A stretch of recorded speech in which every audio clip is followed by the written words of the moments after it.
The 69th Annual Governor's Industrial Safety and Health Conference is going virtual this year. Join us September 21st through the 25th with keynote speaker Jessica Rector.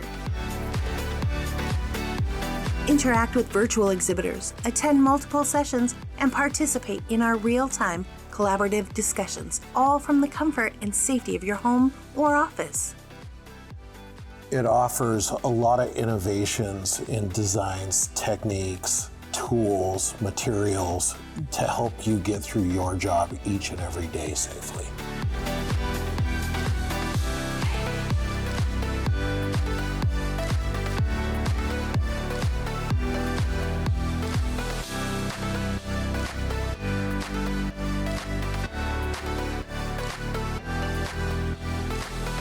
Good morning and welcome. My name is Dan Ferreira, President of the 2020 Governor's Industrial Safety and Health Advisory Board. On the board, I represent management for the automotive, vehicle, truck, and fleet industry. On behalf of the Board of Directors, it is my honor and privilege to welcome you to the 69th Annual and the first ever virtual conference. This board is comprised of both management and labor from 16 industries that represents the workers in our state. Every year, our board and their industry planning committees dedicate countless hours to ensuring that our conference addresses current and future needs. This year is more challenging than ever. Every industry across the state has been affected by COVID-19. In 2020, we tasked our board and our planning committees with trying to find new and engaging ways of presenting topics virtually that would benefit our safety community and the Washington workforce. I would like to take a moment to thank Rebecca Llewellyn, Conference Manager, along with her team who worked tirelessly to make sure this event is a success, as well as the Department of Labor and Industries for their partnership and commitment working with us to keep workers safe. I would also like to thank every member of the board, including active emeritus members such as Dale Armstrong and the nearly 300 industry professionals and volunteers who serve on the planning committees. These are all people behind the scenes that dedicate countless hours of planning, offering up their time, resources, and knowledge to help put on such an amazing conference. We are always looking for help in this process. If you'd like to get involved, please reach out to our conference staff for more information. A big thank you to our conference sponsors, the Boeing Company, Marathon Petroleum, Pape Material Handling, and WestRock. We are truly grateful for your support, especially in these challenging times. Thank you to all the speakers and exhibitors who have taken the time to step out of their normal box, learning new ways of sharing information, and for your willingness to be part of this virtual conference. We are all here because of our commitment to safety. The next few days will be different for all of us, both attending and hosting this conference.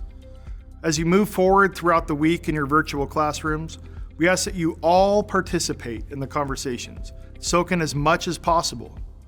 Please feel free to share your experience in these conversations. We can all learn from one another. You may have knowledge or expertise that others can benefit from. We'd prefer to meet in person and connect with our colleagues in the safety community. However, like most of you have done in your own fields, we've also had to adapt to this new landscape brought on by the pandemic. When I first started on this board 4 years ago, hosting a virtual conference was not even a consideration. But safety is about evolving. It's not just about meeting the day-to-day regulations. While technology may have its glitches and certainly brings new challenges to our field, it can also help keep your workplace in order. If you've not done so yet, please download the conference mobile app. This app will provide networking opportunities to connect you with other safety leaders. The app also provides session ratings and feedback options. We'd love to get your feedback on the sessions you attend at this new virtual event. Thank you all for choosing to attend, choosing to renew our commitments to making sure at the end of the workday, everyone goes home safe and healthy. Now I'd like to introduce the Washington State Department of Labor and Industries Director, Joel Sachs. Joel was appointed Director of L&I in 2013 by Governor Jay Inslee. L&I's mission is to keep Washington safe and working. The agency administers many vital programs, including the State Workers' Compensation System and the Occupational Safety and Health Program. Everyone, Director Joel Sachs. I am so pleased to welcome you to today's conference. I want to start out by giving a special thank you to Dan Ferrer, the president of the Governor's Industrial Safety and Health Advisory Board, and all of the board members and the committee members for all of your hard work in making today's conference possible. Now, today represents the 69th annual meeting of the Governor's Safety and Health Conference. And it also represents the first time that we've gotten together virtually. And I really do want to do a special shout out to all of the board members, all of the committee members, and all of the L&I staff that were able to take today's conference and make it possible in our new reality. So as all of you know, things have changed dramatically over the last year. Who would have imagined a year ago that we would all be wearing masks when we go out in public? That we would be talking about things like social distancing, that so many of us would be teleworking rather than going into the office each and every day. Our worlds have dramatically changed. And one thing that has really caused me to pause and think about the importance of the work that you all do is each day that this virus continues to manifest itself across the state and across the country, we're recognizing more and more the importance of workplace safety and health. The role that each and every one of you have played in countless workplaces across the state to think about how is it that we can stay open? How is it that we can begin to open again, to allow our employees in, to allow our customers to interact with us? What is it that we need to be doing to ensure our individual workplaces are safe? It's just been incredible.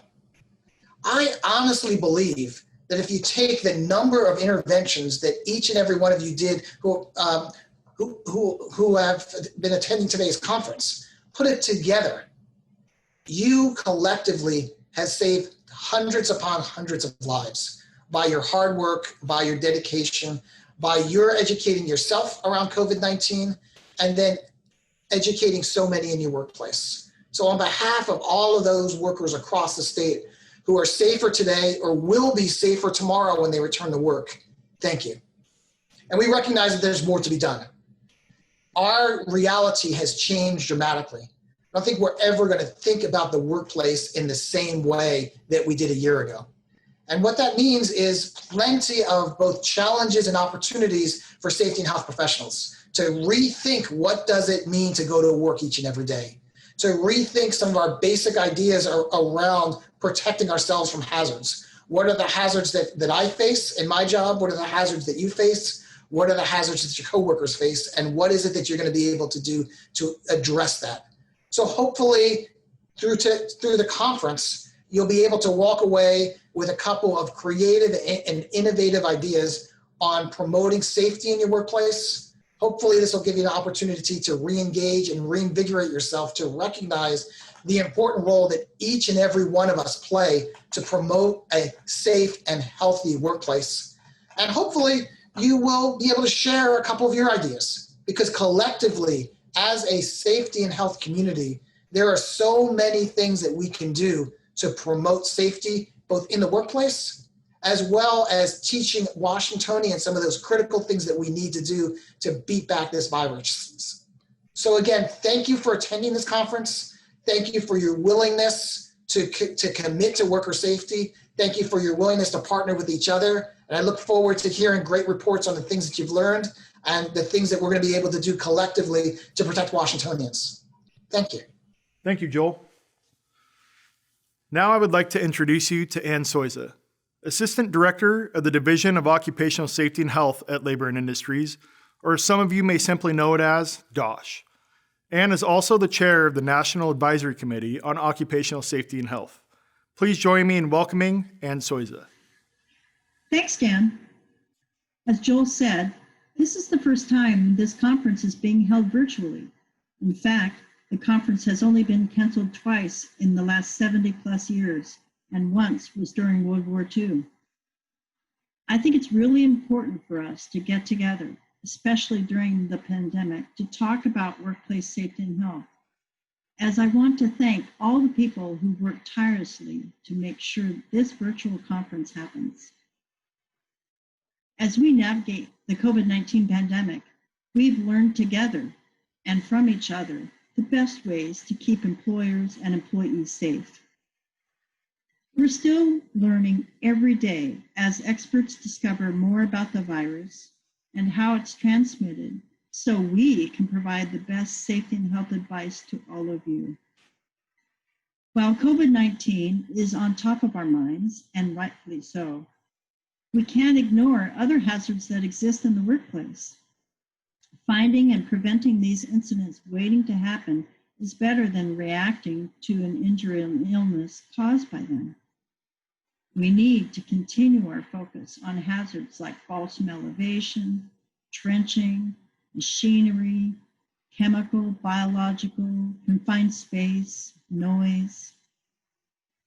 L&I's Division of Occupational Safety and Health and all of our staff are here to help you. Whether you're an employer or an employee representative, we want Washington workplaces to be the safest in the nation. Whether it's COVID-19 guidance or creating a workplace safety program, this conference will provide much needed advice and information to you. Enjoy the next couple of days and return to work as safety and health champions in your workplaces. Have a great couple of days. Thank you, Ann. At this time, I would like to share a welcome message from our governor, Jay Inslee. Hi everyone, Jay Inslee here. Thanks for taking part in this year's Industrial Safety and Health Conference. And thanks for attending this year's conference virtually. It's certainly right in line with the values you bring to all of our workplaces every day. You know, here in our state, we care for our neighbors, we care for our co-workers and our community. And the work of everyone in this room is an incredible display of those values. And I'm grateful you're here today to refine and improve the many ways you keep your co-workers safe. We know you have a tough job, and it's been made even tougher by the COVID-19 pandemic. Now, we've prioritized worker protection throughout this pandemic, but without your hard work and cooperation, we would be in a much tougher place. Workers, advocates, and businesses in our state have come together in a remarkable way to address the challenges this virus brings to the workplace. And I'm glad you'll be spending some of the conference on the latest COVID-19 information and how to improve your safety practices even further. I'm also pleased that many of you have attended a training on how to protect workers from the impacts of climate change. We've seen the impacts full effect over the last few days, and we all need to be prepared to succeed in a changing environment. I hope you enjoy everything these next 2 days. I know there's a ton of great information heading your way, and I know you're up to actually using it. So please wash your hands, mask up. Thanks again for all you do to keep Washingtonians safe on the job.